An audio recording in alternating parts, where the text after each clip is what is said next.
Assalamualaikum warahmatullahi wabarakatuh. Sahabat, kondisi ini sedang tidak sehat. Banyak peraturan yang dibuat, tapi sesungguhnya untuk menjerat.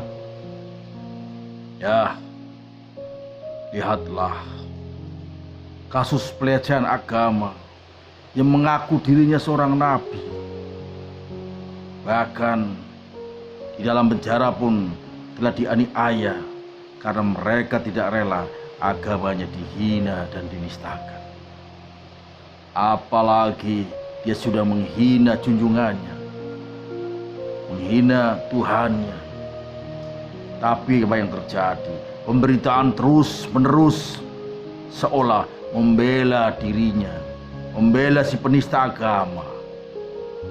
Ada seorang jenderal yang kini lagi ramai diperbincangkan gara-gara ikut melakukan penganiayaan. Ya, seperti di persimpangan jalan. Orang-orang yang keluar dari penjara, kadang mereka juga bingung mencari penghasilan dan pendapatan. Kemarin, gara-gara membeli HP yang tidak jelas asal-usulnya pun dipenjara. Dan setelah lulus keluar dari penjara, mereka bingung akan bekerja di mana. Ada lagi sahabat saya yang tidak sengaja menerima gadaian, pun bisa dituduh sebagai penada. Ya, carut marut persoalan hukum. Sepertinya di persimpangan jalan ada kebimbangan. Ketika seseorang kehilangan sepeda motor lalu lapor pada petugas, tapi kendaraannya pun belum tentu bisa didapat. Bahkan kehilangan sebuah truk besar yang diparkir di depan rumahnya, sampai saat ini pun tidak jelas apakah bisa ditemukan atau tidak. Ya, intinya kehidupan ini persis seperti melempar bola di tembok. Semakin kencang lebarannya, maka semakin keras pula pantulannya. Ya, artinya ketika aku berbuat jahat kepada orang lain, kejahatan itu pasti akan menimpa pada diriku. Dan sebaliknya, ketika kejahatan itu seseorang melakukannya padaku dan aku tidak membalasnya, ibarat buah mangga yang telah busuk dimakan codot. Tidak usah disuruh tumbang, maka pohon mangga itu buahnya akan tumbang dengan sendirinya.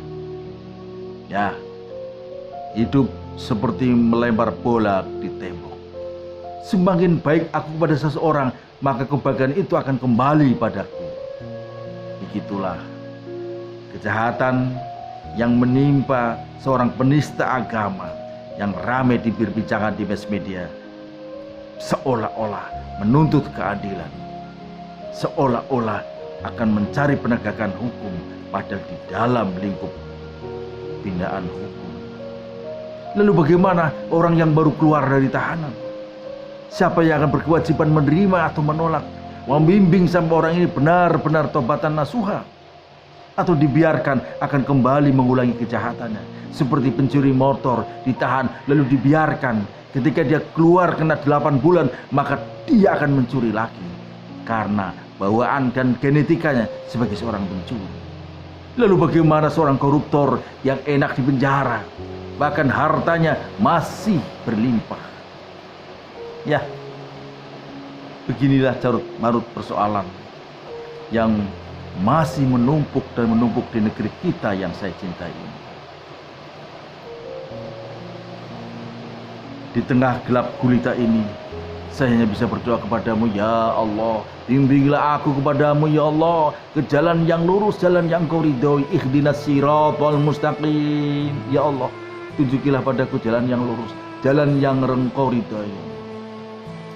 Dan tunjukinlah pada saya jalan yang salah dan nyata-nyata salah, sehingga aku mau menjauhnya sejauh-jauhnya. Ya Allah, Pertemukanlah kami dengan orang-orang yang baik. Jangan pertemukan aku dengan orang yang menjahati dan memusuhiku ya Allah. Karena hanya Engkaulah pembimbingku. Engkau yang maha kaya dan Engkau pula yang membuat seseorang menjadi kaya. Engkau maha pengasih dan Engkau pula yang bisa mengasihi makhluk.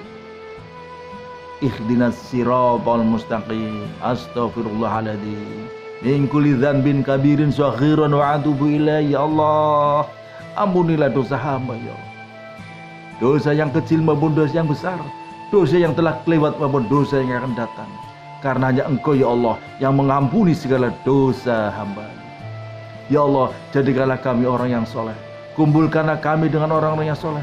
Kumpulkanlah anak keturunan kami, anak-anak yang soleh, yang berbakti kepadamu, berbakti kepada orang tua, dan berguna bagi dirinya, keluarganya, agama, dan negara. Rabbana dhalamna anfusana wa lam taghfir lana wa tarhamna lanakunanna minal khasirin. Astaghfirullahaladzim. Astaghfirullahaladzim. Astaghfirullahaladzim. Allahumma dfa'na al-khula'a wal bala'a wal waba'a wal fahsya'a wal munkar wasyuhu wal mukhtalifata wasyadaida wal mihan ma dhahara minha wa ma badana min baladina hassa wa min budalina muslimina ammadan innaka ala kulli syai'in qadir. Ya Allah, jauhkanlah aku dari bala, jauhkanlah aku dari segala malapetaka dan bencana, jauhkanlah aku dari segala penyakit. Saya yakin hanya Engkau lah yang memberikan pertolongan kepada hamba. Ya Allah, ampunilah dosa hamba, ampunilah dosa kedua orang tua hamba ya Allah, ampunilah dosa mbah-mbah hamba, ampunilah dosa istriku ya Allah, ampunilah dosa anak-anakku dan keturunanku ya Allah, ampunilah dosa adik-adikku ya Allah, ampunilah dosa kakak-kakakku ya Allah, ampunilah saudara-saudaraku ya Allah, ampunilah dosanya seluruh umat muslim ya Allah, ampunilah dosanya para pemimpin yang adil. Karena hanya Engkau lah ya Allah yang mengampuni segala dosa hamba. Rabbana atina fid dunya hasanah wa fil akhirati hasanah wa qina adzabannar. Wa sallallahu ala sayyidina Muhammadin nabiyyi wa alihi wasallam. Walhamdulillahirabbil alamin. Pemirsa, hanya itu yang bisa kami doakan untuk kesembuhan bagi yang sakit, agar diberi kesembuhan, segera diangkat penyakitnya.